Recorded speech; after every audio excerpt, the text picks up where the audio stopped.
Dear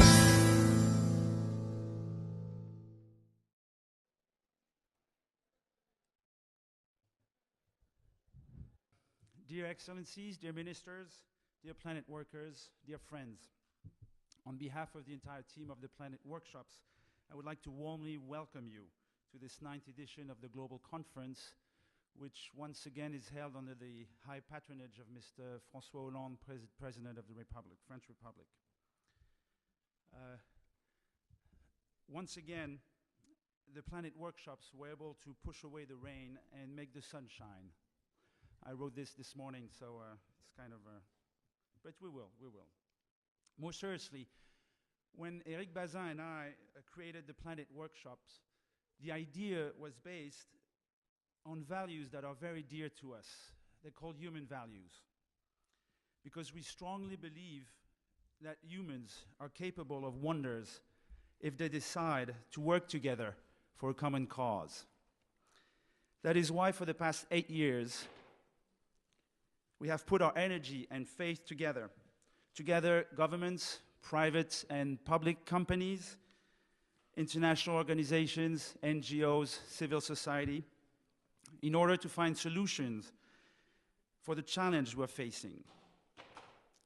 But we're convinced, after 8 years, that all these initiatives will remain vain, or at least not as useful as they should be, if we do not set the values we want to build the necessary new society models on.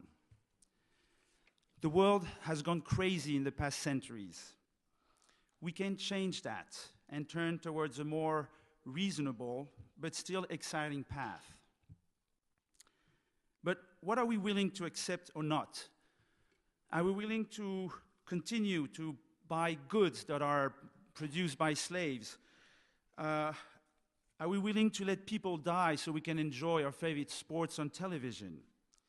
Can we afford to base our energy on a system that endangers human and its environment? We're not saying that we should get rid of everything we built our world on. That's not what we're saying. What we're saying is that it does not take much to change the course of things and put a little more balance in everything we do. But this is a choice we must make and act accordingly. It is possible. The Abbaye de Fontevraud is a perfect example. The Abbaye de Fontevraud made that choice and went further than any other monument in that direction. They have made it possible. They made that choice with technology and willpower. I will let David Martin, General Manager of this incredible place, explain to you the Fontevraud initiatives. But before, I would like to warmly thank all of you for being with us today during these 2 days. And I would also like to thank our partners which made this global conference possible. I'm talking about Atos, Groupe Bolloré, Groupe La Poste, Suez Environnement, PAI Partners, ESA, Arjowiggins, Eco-Emballage, Culture Papier. Without their financial support, we would not be here today, and we would not be able to work and do what we do. So thank you for that. And of course, my thoughts go to the entire Planet Workshops team, with a special mention to our new program director, Ms. Anaïs Bussetti, who joined us 3 months ago and has been doing a wonderful work. And thank you, Anaïs, for that. Yeah, you can do that. This is the place to be inspired. Let's make the best use of it and have a good time doing things in good things. Thank you and have fun. Dear friends, I would like to introduce Mr. David Martin, wherever he is. And please give him a warm welcome. Thank you very much, David.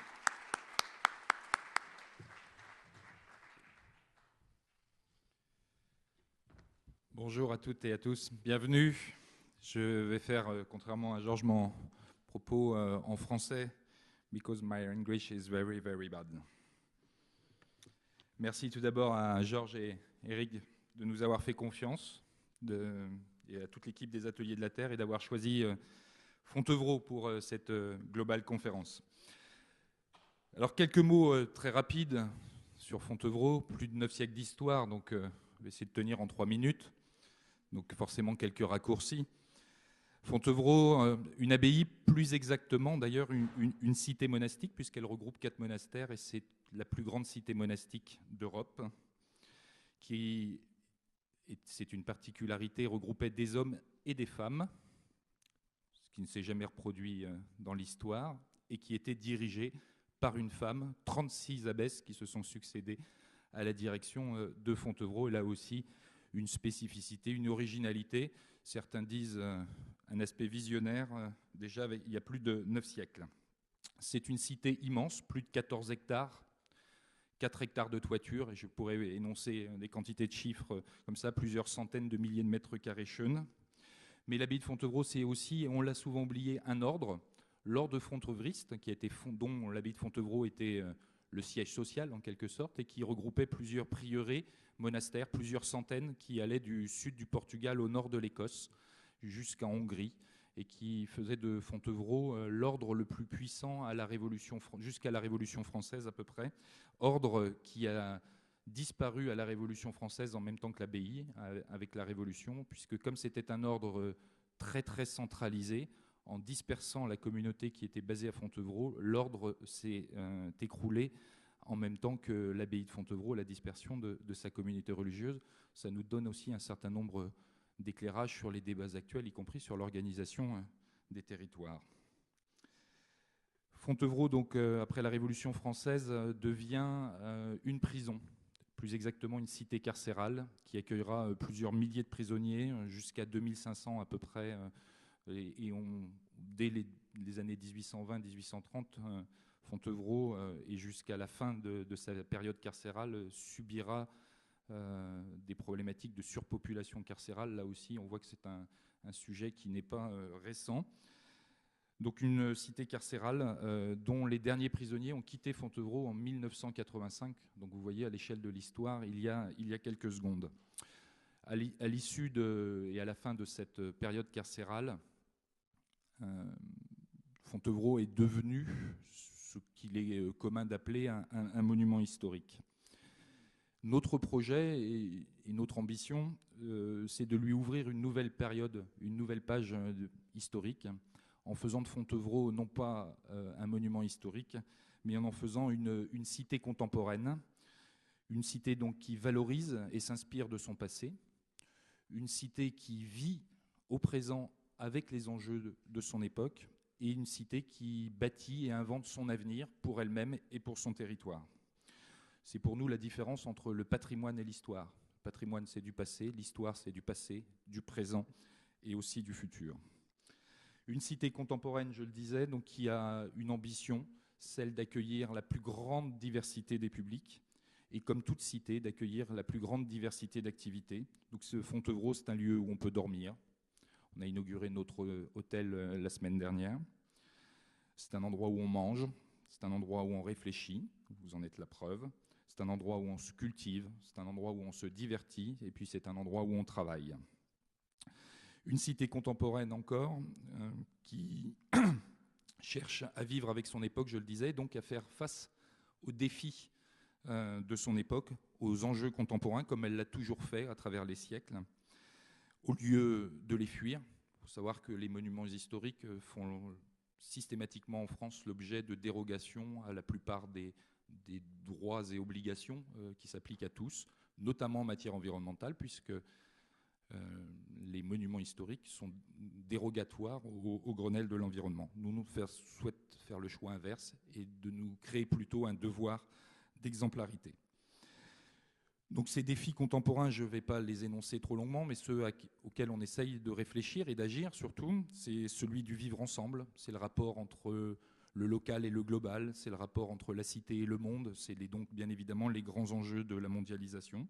C'est la question du numérique, qui est une transformation radicale du monde, dont je pense qu'on sous-estime tous les impacts sociaux, sociétaux et culturels, et bien évidemment ce qu'il est convenu d'appeler aujourd'hui le développement durable. Donc Fontevraud a un programme qui s'appelle Fontevraud Cité Durable, qui poursuit 7 cibles. Je ne vous les citerai pas toutes. J'en prends deux à titre d'exemple. Les déchets, puisqu'on a un plan déchets très ambitieux qui nous a amené à mettre en service il y a quelques jours un petit centre de valorisation et de traitement de nos déchets pour éviter de les envoyer dans le circuit de collecte et de traitement extérieur. C'est aussi une grande ambition en matière de biodiversité, de reconquête de la biodiversité. À cet égard, il y a une quinzaine de jours, Alain Bougrain-Dubourg nous a remis le label Refuge LPO. Et puis, ce qui a fait beaucoup parler de Fontevraud ces derniers temps, c'est notre ambition en matière d'énergie, avec une action très forte, en mettant des doubles vitrages, y compris des vitraux double vitrage, en développant des systèmes d'information qui permettent de piloter l'énergie, de la commander, donc un système informatique extrêmement performant. C'est le changement des éclairages de tous les systèmes qui nous a permis de diviser par plus de 95% notre consommation d'électricité en matière d'éclairage. C'est l'isolation de ces bâtiments. Et puis, c'est la construction, inaugurée il y a un an, du pôle énergétique que vous pourrez voir quand vous aurez un moment, visiter, puisqu'on a souhaité qu'il fasse partie du parcours de visite, en tout cas dans sa partie la plus intéressante. Ça faisait un siècle qu'on n'avait pas construit à Fontevraud, donc rien que ça, c'est l'histoire qui recommence. Et donc, la construction d'une chaudière bois, enfin d'une grosse chaufferie bois, qui alimente en chauffage et en eau chaude l'ensemble du site, et puis qui voit sur son toit des panneaux photovoltaïques. Et c'est une première en France, c'est la première fois qu'un monument historique a en son sein des panneaux photovoltaïques, ce qui rend compliqué maintenant aux architectes des bâtiments de France d'expliquer aux communes, aux entreprises ou aux habitants qu'ils ne peuvent pas mettre de panneaux sur leur toit puisqu'ils sont dans le périmètre classé, alors qu'il y en a dans le périmètre, à l'intérieur de l'objet classé. Voilà, donc je vous invite à le visiter. Le développement durable tel qu'on le conçoit, en tout cas, c'est que ça doit devenir notre culture commune. Ce n'est pas le supplément d'âme de notre projet, c'est l'âme même de notre projet. C'est une source formidable d'innovation et de management pour nos équipes. Donc c'est vraiment quelque chose qui est stimulant, qui nous permet de progresser et qui donne du sens à notre action. Cette démarche, et j'en finis là-dessus, a été récemment, puisque ça date d'il y a aussi quelques semaines, reconnue par l'AFNOR, puisque nous avons été labellisés ISO 26000, et donc je crois qu'il y a à peine 200 entreprises, tous secteurs d'activité confondus en France, qui ont qui ont été certifiés ISO 26000.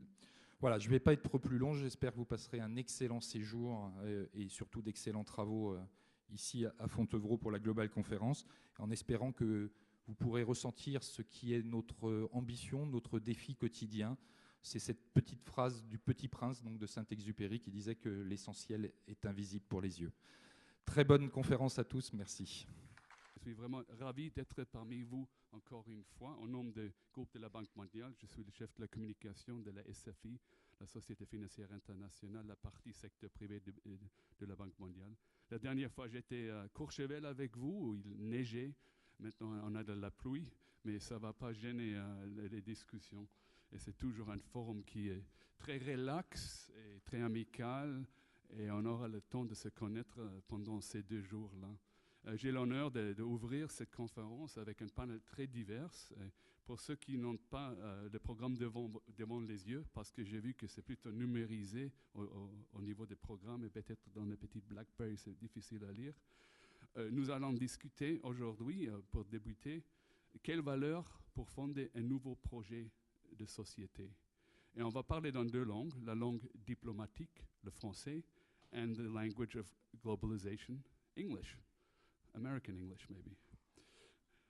Alors, la discussion va parler de la multiplication des crises que nous traversons actuellement, économiques, financières, sociales, environnementales et politiques, qui se traduit également par une crise des valeurs qui avait fondé nos sociétés. Celles-ci connaissent des transformations importantes, certaines d'entre elles étant même profondément remises en question. Un nouveau projet de société nécessite d'identifier, de promouvoir ou de réhabiliter certaines valeurs partagées qui fonderont le nouveau contrat social. Quelles sont donc ces valeurs que nous devrons placer au cœur d'un nouvel idéal commun? Je voulais juste ajouter que peut-être le monde a toujours passé par des crises, c'est rien de nouveau. Jusqu'à maintenant, nous avons une opportunité extraordinaire, comme George a mentionné, de vraiment faire du mieux qu'on faisait il y a 100 ans et il y a 200 ans. Le monde a amélioré, mais il y a quand même des dangers un peu partout. Et on a avec nous 3 interlocuteurs avec des parcours très différents. Un homme politique, quelqu'un qui travaille pour le secteur public en France, et quelqu'un qui vient du secteur privé. Avec ces 3 points de vue, on peut peut-être dégager quelques solutions à ces problèmes et trouver le nouveau projet de société. Tout d'abord, on a Francesc Homs i Molist, le ministre de la Présidence, porte-parole gouvernement de Catalogne. Il est membre du parti nationaliste Convergencia Democrática de Catalunya et le vice-directeur général de la stratégie de la partie. Il a été élu député au Parlement de Catalogne en 2003, 2006 et 2010. Et il est porte-parole depuis 2010. Et il a aussi, bien sûr, travaillé dans le secteur privé. Il est diplômé en droit de l'Université de Barcelone. On a Jean-Paul Bailly, qui ne nécessite pas une introduction pour les Français. Si vous avez utilisé le métro ou le RER ou la poste, c'est lui qui a géré tout ça. Alors, si vous avez eu des problèmes, il faut parler avec lui après. Même s'il est hors de fonction maintenant, il est maintenant président honoraire du groupe de la poste. Hein. Il a commencé à travailler à la RATP en 1970. Il est devenu PDG en 1994. Alors, un très bon parcours. Il a été aussi président de l'Union internationale des transports publics, président du conseil d'administration de la Poste et président du conseil de surveillance de la Banque postale. Il était président du groupe de la Poste entre 2002 et septembre 2013, membre du Conseil économique, social et environnemental de la France et à la fois, et ça fait peur pour ceux qui n'aiment pas les mathématiques, gradué, diplômé de l'école polytechnique et le Massachusetts Institute of Technology. Et finalement, on a le secteur privé, and I will switch to English. We have Doreen Shanaz. She's a founder and president of ShoeJog, a social enterprise, which she'll talk about, and the Impact Investment Exchange, which is a platform for social enterprises in Singapore. She's Bangladeshi, but lives in Singapore, a citizen of the world, as we discussed earlier on the train. She's worked both for the real investment banks, which sometimes have a good reputation, sometimes bad, Morgan Stanley, Merrill Lynch, and then from the do-gooder banks, such as Grameen Bank and my own organization, the World Bank. At least we hope to do good. She's also head of the Asia operations of Hearst Magazine International, Reader's Digest Asia, and Asia City Publishing. She holds various positions at the National University of Singapore. She has a PhD. She's a professor at Duke University's Fuqua School of Business, at INSEAD, and also within the World Economic Forum. She has a BA from Smith College. She's what we call the Smithy, where I'm from in Boston, and an MBA from Wharton and an MA from Johns Hopkins. Alors, ils m'ont dit qu'on va garder le temps qu'on avait prévu pour ces panels. Alors, ça veut dire 1h15, même si on a commencé un peu tard. Alors, il reste peut-être 1h10 maintenant. On va faire 2 tours de questions aux panélistes, moi-même, et ils peuvent expliquer un peu leur vision sur le sujet d'aujourd'hui. Et après, bien sûr, on veut avoir des questions du public. C'est une session interactive, mais j'espère aussi une session très pratique. Ça veut dire qu'on veut vraiment trouver des solutions, on ne veut pas seulement parler des sujets, on veut vraiment avoir une liste de solutions qu'on peut discuter pendant les prochains 2 jours aussi. Alors, ministre Homs, je vais commencer avec vous, le seul homme politique sur le panel. Quelles sont donc les valeurs que nous devrons placer au cœur d'un nouvel idéal commun, de votre point de vue d'homme politique? Bonjour, mesdames et messieurs. Permettez-moi d'abord d'exprimer mes sincères remerciements aux organisateurs de cette 9e Global Conference pour leur invitation à participer à cette séance d'ouverture. C'est un grand plaisir d'être ici. Je vous félicite également du choix du sujet de cette conférence, le temps des choix. Il exprime exactement l'atmosphère actuelle en Catalogne, c'est évident, non? Quelles sont donc ces valeurs que nous devrons placer au cœur du nouvel idéal commun? C'est la question à l'homme politique, non? Je suis entièrement d'accord avec la prémisse de cette session. Le monde est actuellement au prix avec un nombre horizon de crises économiques, financières, sociales et environnementales. Et n'oublions pas d'y ajouter les crises politiques et de sécurité. Ces crises sont effectivement la cause d'une remise en question des valeurs sur lesquelles nous avons fondé nos sociétés à ce jour. Elles nous obligent à articuler les valeurs sur lesquelles nous voulons redynamiser nos sociétés. Je ne crois pas que cela signifie que nous devions rejeter les valeurs auxquelles nous avons adhéré dans le passé, ou nécessairement abandonner les structures que nous avons établies ou repousser les vastes progrès que nous avons accomplis au niveau mondial, en particulier dans les 70 dernières années. Nous devons donc clairement définir ce qui est utile, précieux, important et ce qui ne l'est pas. Il a également été fait mention de la nécessité d'un nouveau contrat social. Chacun d'entre nous qui vivons dans la démocratie représentative sommes d'énormes bénéficiaires des idées de l'illustration du contrat social. Elle constitue la base de nos systèmes politiques, les contrats entre les personnes gouvernées et celles qui gouvernent, entre leurs intérêts individuels et les intérêts collectifs. Les hommes politiques, nous avons beaucoup plus d'interrogations que de certitudes. C'est comme ça, non? Mais on va essayer une théorie, s'il peut être de votre intérêt, non? Voyons donc maintenant les valeurs à incorporer dans notre nouveau contrat social et ainsi dans les fondements de notre future société. Pour moi, ces valeurs sont assez évidentes. Tout d'abord, nous devons tenir en compte, il nous faut les valeurs qui nous font humaines, celles de notre héritage chrétien, et des valeurs telles que la tolérance, la solidarité envers les personnes et les régions défavorisées.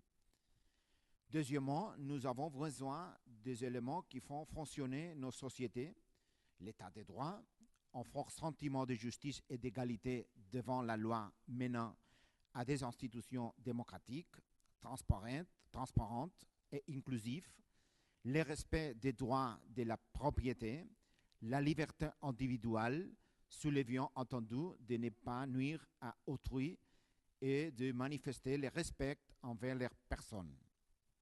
Et la responsabilité, pour moi ça c'est très important. Il ne peut y avoir aucun droit sans devoir et responsabilité. Et troisième, les valeurs qui sont nécessaires pour assurer que la vie sur notre planète soit durable. Respecter la nature, respecter les biens communs, afin qu'une bonne gestion soit favorable aux futures générations. Cette dernière considération comprend équilibrer les budgets publics. Ça, c'est une opinion avec une forte discussion en Europe, c'est évident. Non? Équilibrer les budgets publics, c'est-à-dire ne pas dépenser plus que ce qui a été recueilli systématiquement. Et une dernière réflexion. Aujourd'hui, à travers de vrais pouvoirs représentés par les réseaux sociaux, les gouvernements peuvent être détruits. C'est une nouveauté. Les pouvoirs, c'est démocratiser. Les pouvoirs publics, c'est démocratiser. De quelle forme, non? Nous pouvons donc considérer que cela est positif.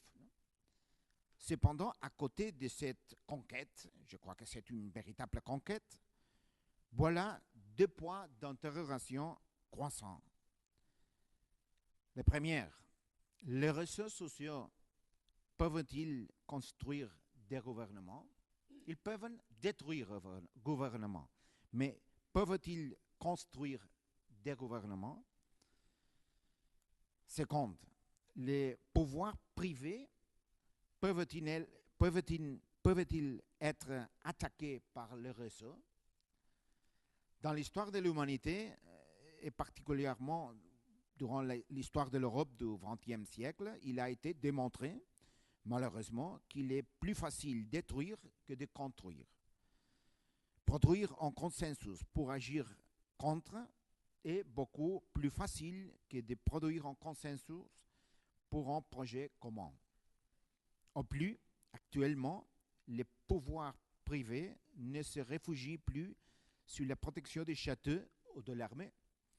Ils retrouvent leur sécurité dans les nuages, ce qu'en anglais appelle cloud, non? C'est-à-dire dans l'ensemble entre la technologie et la mondialisation. Les mouvements du capital n'ont jamais été aussi faciles et ils n'avaient jamais eu la facilité de pouvoir échapper au contrôle public. Sans responsabilité, c'est mon conclusion, non? Sans responsabilité, il n'y aura pas les changements que nous voulons. Et les principaux défis, je crois, des hommes politiques, c'est précisément construire cette culture de responsabilité. Merci beaucoup. Merci beaucoup. C'était très intéressant. Vous dites qu'il ne faut pas rejeter ce qui marche, il faut trouver les meilleurs et améliorer ce qui ne marche pas. Les valeurs humaines, chrétiens, vous avez dit, ces mêmes valeurs sont dans toutes les religions, je crois. L'état de droit, c'est très important. La liberté, plus la responsabilité. On termine avec liberté, égalité, fraternité, hein, comme on dit en France. Et la vie durable, bien sûr, l'environnement, équilibrer le budget public, et je crois qu'on peut parler de ça avec M. Bailly. La démocratie qui passe par les réseaux sociaux, ça c'est très intéressant. C'est à la fois une démocratie directe, ce qui est très positif, mais c'est aussi un danger que ces réseaux peuvent seulement détruire ce qui est en place et pas bâtir quelque chose de nouveau. Et que les pouvoirs publics peuvent échapper, et les pouvoirs échappent au pouvoir public. Ça, c'est quand même un concept assez intéressant. On peut en parler quand on parle dans la seconde ronde de référendum à Catalogne et de la situation politique en Espagne. Alors, Monsieur Bailly, vous représentez ici plus ou moins le secteur public parce que vous avez travaillé dans des très grands réseaux en France qui marchent très bien. Et on peut dire qu'une valeur sociale, une valeur démocratique, une valeur de l'Ouest et de plus en plus du Sud et des pays en développement, c'est qu'on a un secteur public qui marche bien et qui donne des services publics aux autres. Je vois dans le public, il y a pas mal d'Africaines. Ils peuvent vous dire qu'en Afrique, j'ai vécu en Afrique il y a 30 ans, il n'y avait pas beaucoup de services publics, mais maintenant on les installe. Alors c'est une valeur humaine d'avoir des bons services publics, mais ils sont sous menace de la globalisation, disons, et les budgets très restreints de l'État. Alors, ils doivent s'adapter, ils doivent changer. Qu'est-ce que vous voyez, le futur des services publics? Qu'est-ce qu'il faut faire? Merci beaucoup. À mon tour, je voudrais d'abord remercier et féliciter tous les organisateurs et dire à combien je suis, et je pense que nous sommes heureux d'être dans ce lieu magique et qui va être sûrement très propice à la qualité de notre réflexion collective. Pour essayer de répondre à votre question, je m'appuierai simplement sur ce qui peut être un témoignage de ce que j'ai essayé de retirer et de faire pendant un peu plus de 20 ans à la tête de 2 grandes entreprises publiques. Pendant 9 ans à la tête de la RATP, pendant 11 ans à la tête de la Poste. Et ces 2 grands services publics sont absolument essentiels pour la cohésion de la société et le fonctionnement d'une société plus solidaire. Ils ont fondamentalement comme vocation de favoriser l'accessibilité. Favoriser l'accessibilité de tous aux différents services, mais aussi à se déplacer pour ce qu'il s'agit de la RATP dans la ville, pour le travail, les loisirs, etc. L'accessibilité de tous, mais aussi, et c'est souvent très important, l'accessibilité des plus modestes. Et c'est en quoi, évidemment, c'est un élément fort de la cohésion de la société. Et qu'on regarde les transports, qu'on regarde dans le cadre de la Poste, l'accessibilité territoriale, c'est-à-dire la présence sur l'ensemble du territoire, et on sait à quel point cette vitalité, ce dynamisme économique des territoires est important, ou qu'il s'agisse, dans le cadre de la récente banque postale, de l'accessibilité bancaire, c'est-à-dire de la possibilité qu'offre cette banque d'être à la fois une banque comme les autres, parce qu'elle a les mêmes contraintes, les mêmes enjeux, mais d'une banque aussi qui a une place tout à fait importante dans la société française, parce que c'est un acteur important de la cohésion et de la solidarité en France, par en particulier l'accessibilité bancaire qu'elle propose, en étant à la fois sur tout le territoire, avec des produits simples et des tarifs particulièrement modestes.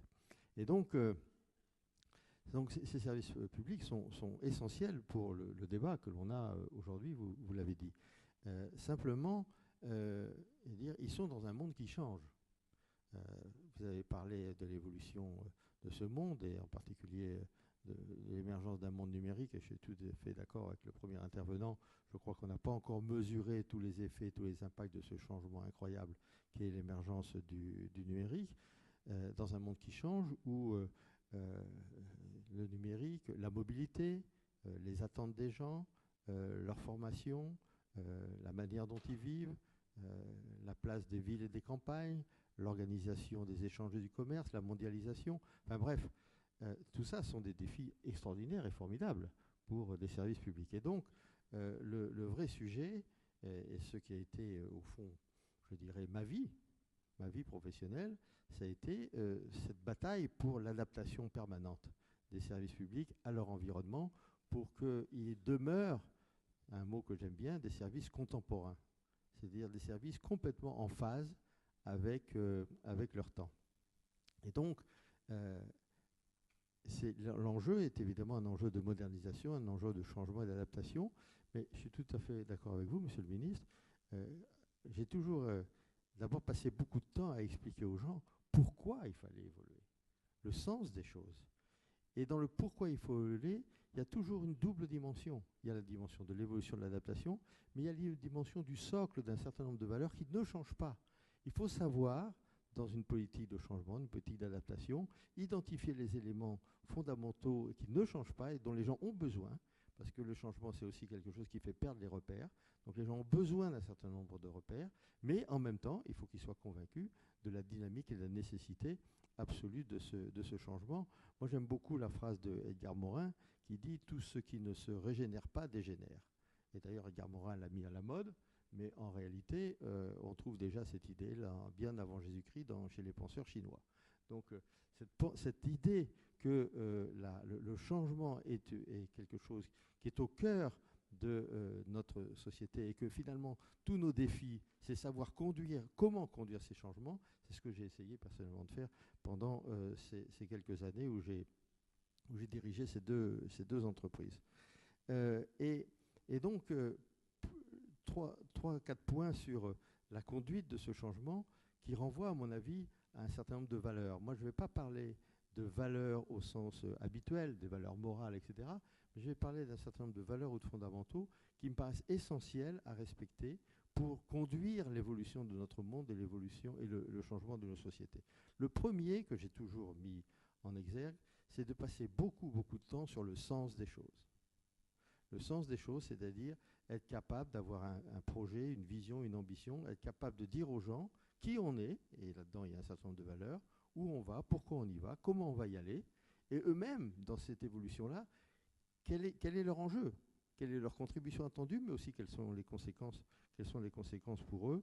Et ça, c'est tout à fait essentiel, parce que pour conduire un changement, c'est fondamental de pouvoir aligner les énergies. Parce que pour conduire le changement, là, c'est la deuxième dimension, il est absolument essentiel d'avoir une politique à la fois de décentralisation et de responsabilisation. Mais pour conduire une politique de décentralisation et de responsabilisation, il faut que tout le monde ait une vision commune et que les énergies soient alignées, sinon on va dans un système qui est un système brownien. Ce sens, si on peut, et je crois qu'il faut le faire, il faut essayer de l'élaborer de la manière la plus concertée possible, avec toutes les parties prenantes. Avec toutes les parties prenantes, ça veut dire avec les salariés et les collaborateurs, avec l'encadrement, avec les organisations syndicales, avec les élus, avec les citoyens, avec l'écosystème qui est autour de l'entreprise. Et Et cette concertation est absolument vitale pour finalement arriver à la conviction, et c'est ce point-là que je voudrais partager vraiment avec vous, qui est peut-être ce que j'ai appris de plus, et je crois que c'est très important pour l'avenir de notre société, c'est que on ne peut pas conduire une entreprise comme si c'était seulement un animal économique. Pas seulement un économique, c'est un acteur de son écosystème, et je crois qu'il faut essayer de réfléchir aux raisons d'être de nos entreprises. Et moi, je propose, en tout cas je pense qu'une bonne formulation est de dire que les entreprises contribuent au développement responsable, que je préfère à développement durable. Dans développement responsable, il y a durable, mais il y a aussi quelque chose de plus large que durable, qui parfois renvoie essentiellement aux enjeux écologiques, contribuer au développement responsable de la société. Et quand je dis développement responsable, il y a les 3 dimensions du développement. Il y a le développement économique. Il ne faut jamais perdre de vue la dimension économique. Et moi, quand j'ai tout mon travail et mon engagement, ça a été, au travers de ces 2 grandes entreprises, de tout le temps concilier l'intérêt général et le dynamisme entrepreneurial. Et donc, dans cette dimension-là, il y a bien sûr le premier développement, qui est le développement économique, qui est l'exigence de croissance, qui est l'exigence de résultats, d'investissement, de création d'emplois, etc. C'est fondamental. Et je veux dire, cette dimension-là ne peut pas être négligée. Dans toute entreprise, y compris dans une entreprise publique, si elle n'est pas capable de dégager des résultats et de créer les conditions de son développement, de son avenir, de son innovation, de ses investissements, eh bien, je veux dire, tout le reste sera un peu peine perdue. C'est une dimension essentielle. Mais en même temps, la deuxième dimension de ce développement responsable, c'est le développement des territoires. Une attitude absolument responsable vis-à-vis des territoires et de l'écosystème. En particulier en ayant un dialogue très resserré avec les élus locaux et en étant attentif sur un territoire à être un acteur du dynamisme économique de ce territoire et de la qualité de ce territoire. Et en plus, c'est l'intérêt bien compris de l'entreprise, parce qu'une entreprise ne se développe bien que dans un territoire dynamique et de qualité. Et enfin, le troisième point, c'est le développement des collaborateurs, des hommes et des femmes qui sont dans l'entreprise, à la fois par les enjeux autour de la qualité de vie au travail, mais aussi le développement, c'est-à-dire le développement des compétences, le développement des carrières, et puis tous les enjeux très très importants évidemment d'égalité des chances, de mixité, de diversité, etc. Voilà. Donc, et je terminerai en disant que finalement, je pense que la clé pour bien conduire ce changement, c'est d'être en permanence très attentif à un traitement équilibré et équitable de toutes les parties prenantes. Si vous regardez l'histoire du monde, à chaque fois que les choses ont dérapé, c'est que le traitement des différentes parties prenantes n'a pas été équitable et équilibré. Il y en a un qui a pris le pas sur les autres, et de manière générale, cette situation-là n'est pas durable. Donc l'équilibre des parties prenantes est fondamental. Ça veut dire, et c'est vrai non seulement au niveau général de l'entreprise, mais c'est vrai à tous les niveaux, sur tous les territoires. Et ça veut dire à la fois le traitement des clients. Le client, c'est à la fois d'un côté la qualité-prix, mais en contrepartie leur fidélité. Les collaborateurs, c'est la qualité de vie au travail, mais en contrepartie leur engagement. Les élus des territoires, c'est l'écoute, la prise en considération de leurs enjeux, mais en contrepartie, c'est leur soutien à la dynamique d'évolution de l'entreprise. L'écosystème et les PME, c'est la qualité de la relation partenariale, mais en contrepartie, leur performance dans les prestations. L'actionnaire, ce qu'il attend, c'est le respect des engagements, mais en contrepartie, il donne sa confiance. Et le citoyen, il attend que ce soit une entreprise responsable, et en contrepartie, il vous donne à la fois le soutien et sa confiance. Et donc, moi, je crois que cette vision globale pour conduire l'entreprise à tous les niveaux, c'est pas, ce que je dis là n'est pas une vision conceptuelle des choses. C'est que sur le terrain, pour un petit projet, etc., en permanence, cet équilibre entre les parties prenantes est quelque chose d'absolument décisif. Je ne veux pas être plus long, mais ça amène à une conclusion, c'est que le développement responsable ou la responsabilité sociétale des entreprises n'est pas, dans la conduite des entreprises, une cerise sur le gâteau. N'est pas quelque chose qu'on fait en plus. C'est, et ça va être, et ça doit être de plus en plus au cœur de la dynamique des entreprises. parce que sinon les entreprises ne se comportent pas comme cet animal équilibré qui est attentif à la contribution à l'équilibre de la société. Je vais m'arrêter là, mais je rajouterai quand même 2 points qui peuvent donner lieu à la question suivante. Je crois que au-delà de donner du sens et de cet équilibre entre toutes les parties prenantes, il y a 2 autres dimensions qui sont absolument essentielles, qui sont à la fois une organisation décentralisée et une philosophie de management tournée vers la responsabilité des acteurs et un dialogue permanent. Un dialogue permanent avec toutes les parties prenantes à tous les métiers, à tous les niveaux de l'entreprise. D'une certaine manière, si j'avais à résumer dans ce type de valeurs, vous voyez que je ne suis pas du tout sur les valeurs de type solidarité, etc., mais je suis dans les valeurs qui sont clés pour conduire le changement, un changement réussi qui aille dans la bonne direction. Je crois que les 4 clés, c'est donner du sens, s'organiser de manière responsable et décentralisée, avoir un dialogue permanent avec tous les acteurs et l'équilibre avec toutes les parties prenantes. Merci. Merci beaucoup. Vous avez fait votre propre sommaire, mais il y a quelques concepts très intéressants qui ressortent de votre contribution. Une société solidaire, adaptation permanente, j'aime bien cette phrase, adaptation permanente, c'est la globalisation. Avant, on pouvait faire ce qu'on faisait toujours, mais maintenant, il faut l'adaptation permanente parce que tout change. Et la dimension économique des secteurs publics, et ça va mener très bien à la prochaine intervention, et le traitement équitable de tous. Vous parlez de genre de dialectique, quand tous les acteurs interagissent avec le centre avec tous les autres. Alors c'est un grand cercle, un peu un style français, une dialectique française avec tous les acteurs qui interagissent toujours. Le centre doit être responsable et les acteurs doivent être responsables aussi. So now we will switch, this will segue very well into the next part because Mr. Bailly ended on social responsibility of companies, of which one speaks a lot. Of course, I represent an organization that deals a lot with the private sector, so it's a subject very dear to my heart. You need the private sector. Those people who think the public sector can live without being paid for by taxes, that people can all work in the public sector are wrong. The private sector creates about 90% of the jobs. The public sector can't do it anymore. So you need a private sector, but what kind of private sector? You need a responsible private sector. You can't have the private sector causing crises like the tech bubble or the financial bubble or all the other bubbles that have happened over the years. And how do you do this? How can you have a financial sector that won't create inequality? It creates wealth, but it also creates inequality, of course. So you need socially responsible enterprises, and not just in the public sector. Those are, by definition, should be socially responsible. If you have a good government, they aren't always. Obviously, you need good management. And so for that, Mrs. Shanaz has started the Impact Investment Exchange and has been very active in this area for a long time in Grameen Bank and elsewhere. So let me ask you, so what do we need? And more than anything, is there hope? In other words, will the private sector that has really gone a little bit out of control in certain parts of the world, including my own country, will it be reined in? Will it do the right thing? And will we come up with a new model of a truly responsible private sector that doesn't need constant intervention by states and international organizations? And what have you done in particular? Thank you, Oliver.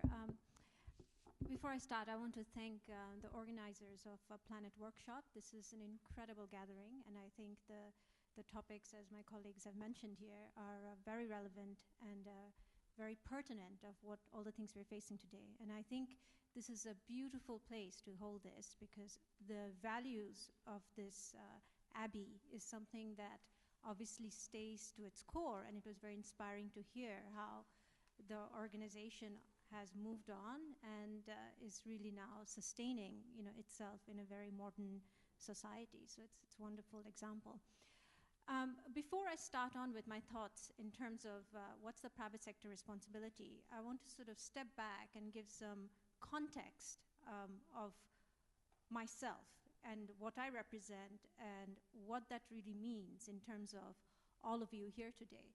So I come from Bangladesh, and I think it is a lot of the stereotypes that you have heard. I mean, it is a country which is now doing well, but it went through a lot. And one of the more oppressed groups of the country are the women. And we are a Muslim country, and we have women who don't get the opportunity. So I am part of that, but I think what's very interesting is, growing up, we were always told what our value system is in terms of what was expected of us. And interestingly, I broke all of them, and that's why I'm here today. So I think the point is, when you're talking about value system, it's also always good to sort of take into perspective, whose value is it? Is this actually a value system that gives opportunity for everyone? Is this a value system that actually provides equitable growth? And that's actually very important words, equitable growth. So I think those are the two components I see as the value system. So I think when we talk about value, it can be something changing from different people's perspective. In terms of the world moving forward, I think we should pause. Yes, there are a lot of bad things happening, but we should really pause and actually also look at the good things that has happened. Over the last 100 years, the global GDP in early 1900s was $1 trillion. Right now, today, the global GDP is $79 trillion. We have people who live now, an average age of life expectancy is over 80 years in most of the countries. We have literacy rate that has gone up. Technology has brought us incredible access and connection. Now, these are all things to celebrate, and I think we should celebrate that. But what has also brought with it is incredible inequality. We have incredible growth now in a lot of the countries in Asia, but these are the same countries that we see now enormous difference between rich and the poor. Now, where I come from, in the sense of looking at how this inequality can be addressed, it is not a solution that we look to the government for. We don't go to the government and say, well, you should be doing more. We are not going to the private sector and saying, well, you should be doing more. I think the solution really lies within each one of us. And how do we pull all these different stakeholders together and find a solution? And that's exactly what we're doing with the two companies that I run, Impact Investment Exchange and Shujog.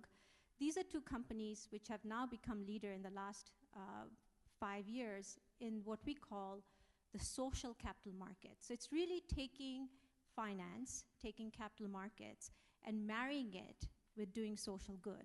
This is beyond corporate social responsibility. This is not making money any way you can on the private sector side and saying, I'm going to give some money to charity. This is not being on the public sector and saying, I'm going to tax as much as I can, and then I will decide where the money goes. What this really means is actually having organization, nurturing organizations and growing organizations who at its core have a social mission. Now, in order to do that, you need an entire ecosystem to come together. You need the organizations themselves, and in today's world, they're called social enterprises. You actually need investors who are going to come in and say, you know what, we will invest in organizations like this, and we will give value to the social good that they're doing, along with also expect these organizations to be financially sustainable. And then you also need the lawyers, the bankers, you need the accountants, you need the government policymakers, all of them to come together and say, okay, how do I do what I'm doing to actually make this space grow? And I think the good news is that now it sounds so crazy and so out there, but you know what? It is happening today. This is a market, this is a space which has been told it'll be about $1 trillion in next 3 years. Now, you'll say, well, really, is that really possible? The only reason I'll say it is possible is 7 years ago, if you looked at socially responsible investment, which was the beginning of it, 15 years ago, you had people started talking about it. 7 years ago, actually investment started coming in. And socially responsible investment was really looking at investment which was not creating any evil in the society, meaning not putting money into tobacco or arms. And investors were starting to say, investors like you and me, saying, you know what, I want my money to actually go in to something that is not actually making more arms, that is not actually going out and supporting companies who are killing people, or actually supporting people who are actually helping other people kill themselves. So these are actually positive investments. And that was zero 7 years ago. Today, it's a $15 trillion business. So my point is, there is a global movement, I think, from every citizen who wants to actually use the current system to say, you know what, we actually want to do good, and you as a corporation, you can be part of it. I, as an individual, can be an investor, that I can be part of this. And for all of these things to happen, I think that the first thing we need to do is we have to say we have the power to change it. And we don't wait for someone else to do it. So with that mission, with that passion, we have now created the world's first social stock exchange. It's based out of Mauritius. We have one of the largest private placement platform where direct investments are happening to these organizations. And what's really incredible about all of this is that we do have an opportunity in every country, in a country like France especially, where so much of ideas have taken place, so much of movement has happened over hundreds of years, to actually take this on and bring it to a next level. Great, thanks a lot for that contribution. I like when you said sometimes you have to break the value system, and whose values? Exactly that, and you broke the value system in Bangladesh, perhaps in becoming a successful woman in a society that doesn't necessarily condone that. And you don't have to look to the government to solve the problems, but you have to put all the stakeholders together, ecosystem, absolutely, and that it is working. I can certainly confirm that because we see that in the International Finance Corporation, that this is working. Il y a un débat que vous avez introduit antérieurement, non? Si est possible, si est conseillable, non? L'option de plus intégration globale avec l'option de plus indépendance, non? Vous avez, ça c'est une question à propos de le débat qu'il y a à la Catalogne, non? Bon, c'est une bonne réflexion qu'on peut faire à niveau mondial, non? Et je crois que les deux options sont ensemble, toutes ensemble, non? Plus intégration globale, je crois que les cas de Catalogne, nous sommes absolument partidaires, par exemple, d'une Europe forte, d'une Europe unie, pour devant les défis que nous avons collectivement, non? Et la nécessité d'un plus reconnaissement de les identités, par une double sens, je crois, non? Les principes de proximité et la défense de l'identité, non? Et les deux options, la perspective, non? L'intégration globale, une intégration globale efficiente, non?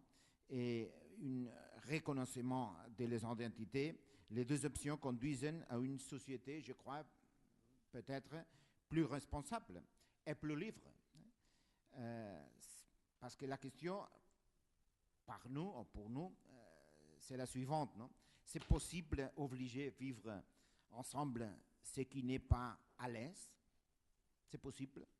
C'est le cas de Catalogne, après beaucoup de temps d'essayer une reconnaissance de notre identité dans l'Espagne.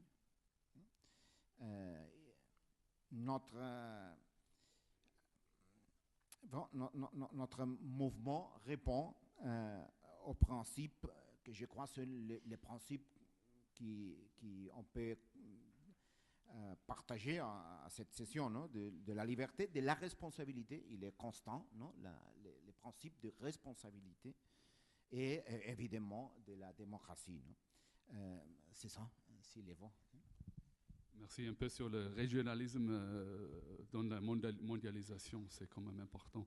Monsieur Bailly, vous voulez dire un dernier mot? Moi, je voudrais terminer sur un mot qui n'a pas encore été prononcé, mais qui, je pense, est essentiel et qui devrait, je pense, irriguer aussi vos travaux, c'est le mot de confiance. Ce que je disais tout à l'heure sur la nécessité d'un traitement équitable et équilibré de toutes les parties prenantes, c'est la condition absolue de la confiance. Parce que la confiance, elle est fondée sur le sentiment d'équité. C'est le sens absolu de la confiance. Et la deuxième dimension qui est centrale pour la création de la confiance, c'est le dialogue. C'est le dialogue permanent. Ce n'est pas le dialogue juste pour régler les problèmes, ou pour traiter une difficulté, ou quand il y a un conflit social. C'est le dialogue permanent comme mode de fonctionnement de l'entreprise. Dialogue à tous les niveaux, pas seulement entre les grands patrons d'entreprise et les dirigeants syndicaux. Dialogue à tous les niveaux et sur tous les sujets, avec toutes les parties prenantes. Et c'est la deuxième condition de la création de la confiance, et je terminerai par une anecdote qui me paraît extrêmement parlante. Moi, quand je suis arrivé à la Poste, il y avait un conflit très important entre la Poste et les élus locaux sur la transformation d'un certain nombre de bureaux de poste en agence postale communale ou en relais poste commerçants, c'est-à-dire en sites qui continuent à délivrer le service, mais qui ne sont plus tenus par des postiers. Et ça se passait très très mal avec les élus. Et il y a eu une espèce de conflit, j'ai même été convoqué par le Premier ministre, etc. Et à la suite de ça, j'ai dit à toutes les équipes de la Poste, écoutez, pour faire une transformation, d'abord, il faut que vous ayez un dialogue préalable très important. Vous ne pouvez pas arriver comme ça du jour au lendemain en disant, voilà, on a transformé, on a bien réfléchi, c'est ça qu'il faut faire. Il faut ce dialogue important. Et puis, il faut que vous créiez le climat de confiance. Et moi, je vais prendre une décision qui va créer ce climat de confiance. Je vais dire à tous les élus et à tous les maires de France, aucune transformation ne se fera si vous ne donnez pas votre accord final. Les postiers m'ont dit, mais Monsieur le Président, vous venez de signer l'arrêt de mort de cette transformation. Eh bien, dans l'année qui est suivie, on n'a jamais fait autant de transformations. Et pourquoi ? Simplement parce que cette décision avait créé la relation de confiance et que les élus savaient qu'à la fin, c'est eux qui auraient la main. Et donc, ils ont accepté de rentrer dans le jeu et de comprendre les enjeux des uns et des autres. Voilà, tout ça pour simplement dire, je pense que la confiance est la clé de tous les débats que vous allez avoir. Excellent. Thanks for that practical example. Building confidence on a global scale is a little bit more difficult, but that's what we're talking about now. Ms. Shahnaz, you have the last word. I think you're absolutely right. I think trust is, one of the key essentials of all of this. And I think along with trust, I think that goes hand in hand is innovation. So also trusting innovation. And I think that's something that, is essential for us if we are going to move forward and have new things and new systems in place which will work for everyone. So in terms of, if you look at the financial world, yes, a lot of wealth was created because of a lot of innovative products, but it only focused on making money. Now, how about taking that learning and using innovation where you can make money but also do good at the same time? Great, so maybe we'll end with those 4 words that came out of this last round: responsibility, trust, dialogue, and innovation. Je vous remercie de vos interventions qui sont source d'enrichissement et de réflexion. Il y a un mot qui n'a pas été prononcé, mais qui me semble extrêmement important dans l'ensemble de nos pays, que ce soit au niveau politique ou des dirigeants d'entreprise, c'est le mot cohérence. Je crois que les populations demandent aujourd'hui de la cohérence. Bon, ce n'était pas une question, je crois que tout le monde est d'accord. Ah oui, tout le monde est d'accord. Et quand je dis qu'il faut une vision, un plan stratégique, c'est la construction de la cohérence. Et non seulement de la cohérence maintenant, mais de la cohérence sur le long terme. Bien sûr, vous avez raison. Mr. Bebe, I'm a networking engineer in computer science. So I was hearing what you're saying about the growth on the financial terms. My question is, let's say we have a social entrepreneurship, and as a person's experience, I can say, and I can see as well, when it's about innovative technologies, that we can force people, train them to have social inclusion in a company, like crowdfunding projects. Then, when the project grows up, these small company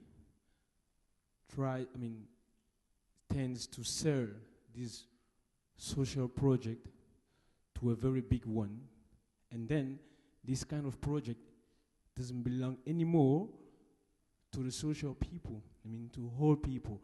So when Miss Doreen, excuse me, when she said we need lawyers as well, can you force lawyers to tell to a small company that has been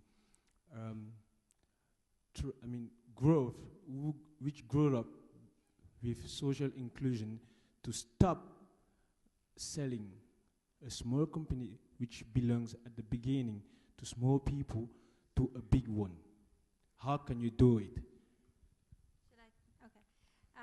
Thank you. Yeah, thank you for asking that question. I think, you're absolutely right. I think for these organizations, they're not only small, some of them are large and some of them are even larger, and for them to grow and have more companies in the pipeline of social enterprises, you do need the ecosystem. And the part of the ecosystem, as I said, the lawyers and the accountants and the bankers all have to be part of it, and they are. We actually work in Asia with hundreds of lawyers who are actually working with these organizations and getting them investment ready, advising them what are the next things that need to do. But the key here is not to have the stakeholders think that they're doing this just out of charity. They need to do this because they, one, feel that this is the right thing, and number two, they actually make a livelihood out of it. So we are very particular about lawyers not actually doing it for free. Why should they do it for free? They should not. They have to pay their bills too. So you have to be innovative. So we have created these innovative technical assistance facilities, which actually gives a loan to the lawyers to make sure that it covers their cost, and when the social enterprises raise capital, they pay it back. So you have to think of ways how to engage stakeholders, and it cannot be always thinking how to get it for free, or if they will be kind enough to give you their time and their intelligence, just of the goodness of their heart. It has to be something that they think that this is sustainable, and they should be doing this as a part of their living. Think any other hands? There's somebody here in front. Pour ceux qui ont le micro. Oui, je sais pas si. Oui, bonjour. Une question pour Monsieur Bailly. Vous avez présenté votre vision de l'entreprise. Est-ce que vous avez essayé d'implémenter dans les deux entreprises que vous avez dirigées? Ce sont deux entreprises qui sont des entreprises publiques et donc par nature, on va dire, qui ont un actionnaire qui est tolérant vis-à-vis du discours que vous avez tenu. Est-ce que vous pensez que vous auriez pu implémenter cette même stratégie dans des entreprises à gouvernance actionnariale? Donc autrement dit, finalement, est-ce que les crises que vous sentez arriver ne sont-elles pas le fait d'une crise d'une partie prenante, qui est la partie prenante actionnaire, qui est peut-être trop exigeante en termes de rendement de capitaux? Oui, je pense que vous avez en partie raison. C'est-à-dire que ce que j'ai dit s'applique de manière, à mon avis, vaut pour toutes les entreprises, mais est plus facile à mettre en œuvre dans les entreprises publiques, ou même, je dirais de manière générale, dans les entreprises où il y a des actionnaires stables et de long terme, qui peuvent être privés, par exemple les entreprises familiales, ou des entreprises où l'actionnariat est stable et de long terme. Après, je pense que c'est aussi le rôle des dirigeants, et c'est pas facile, d'essayer de rétablir un équilibre lorsque cet équilibre n'existe pas, et lorsque, je dirais, dans l'équilibre des parties prenantes que j'évoquais tout à l'heure, le poids de l'actionnaire devient exorbitant.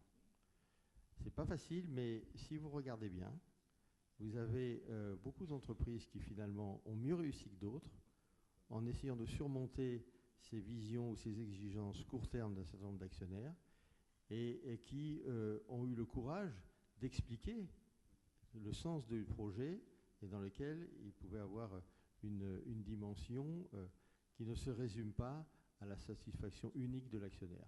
Je pense que les dirigeants eux-mêmes ont un rôle à ne pas être complètement dans les mains des actionnaires. Merci. Le ministre doit partir, alors je veux dire au revoir et merci beaucoup et bon courage avec le référendum.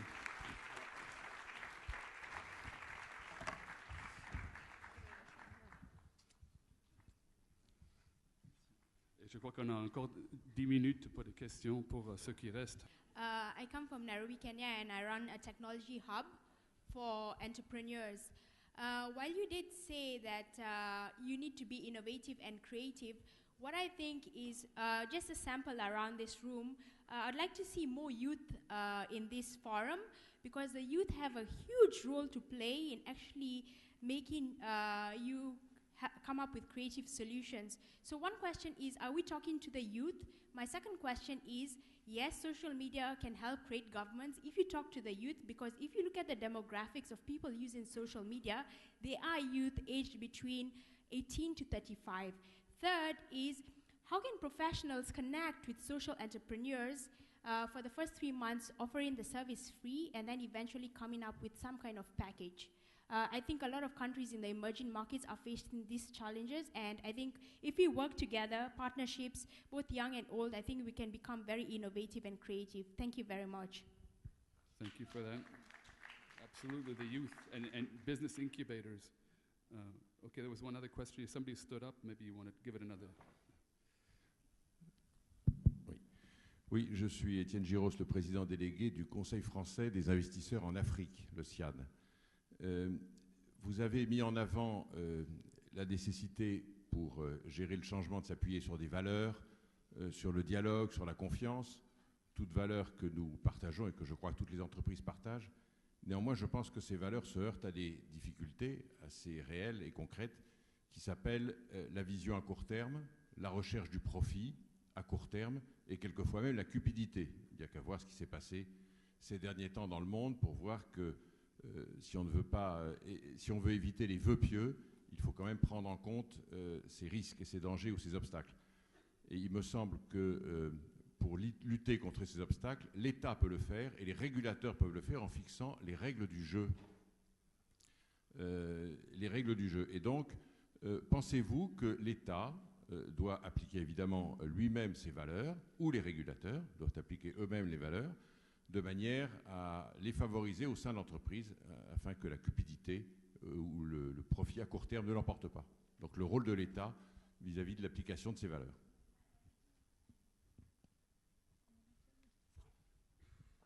Je vais essayer de répondre. J'ai piqué quelques mots dans les différentes questions.